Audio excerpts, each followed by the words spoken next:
La custodie n'oubliera jamais ce que vous avez fait à Cana, et si Cana est encore chrétienne aujourd'hui, c'est à vous qu'elle le doit, à votre abnégation et au risque de votre propre vie, avait écrit le père Erminio Roncari en 1972. Le destinataire de ce merci du custode de l'époque était le père Giuseppe Leombruni, qui a été pendant des années curé de paroisse de la ville de Galilée et qui, avec courage et détermination, le 22 juillet 1948, était allé au-devant des soldats de la Ghana pour les convaincre d'épargner la population. Ce même remerciement, formulé dans les mêmes termes, apparaît aujourd'hui à Cana sur la plaque commémorative du franciscain inaugurée récemment à quelques mètres de l'église latine. C'est le père Michele Piccirillo, peu avant sa disparition, qui dicta l'inscription et chargea le sculpteur Vincenzo Bianchi de reproduire le bas-relief du portrait de frère Leombruni.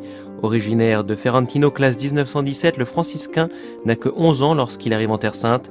Baptisé sous le nom de Luigi, il prendra celui de frère Giuseppe en 1934 et deviendra prêtre en 1942.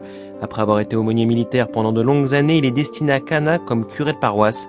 L'épisode évoqué sur la plaque remonte aux mois qui suivirent la division de la Palestine entre Arabes et Juifs et à la proclamation de l'État d'Israël au temps de la première guerre arabo-israélienne.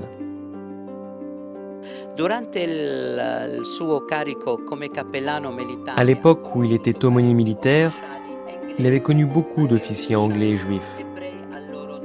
Au moment des invasions par les Haganah, ou troupes juives, pour prendre la terre, lui et le père orthodoxe de l'époque, Prochoros, accompagnés du maire arabe, chrétien, sont venus à la descente de Cana et ont apporté le drapeau blanc.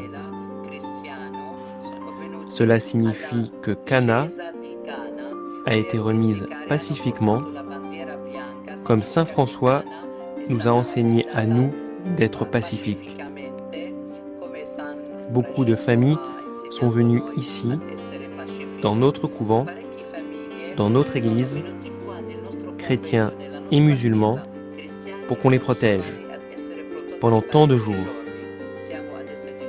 Aujourd'hui, en 2011, nous avons vraiment reconnu sa faveur, son amour pour cette population.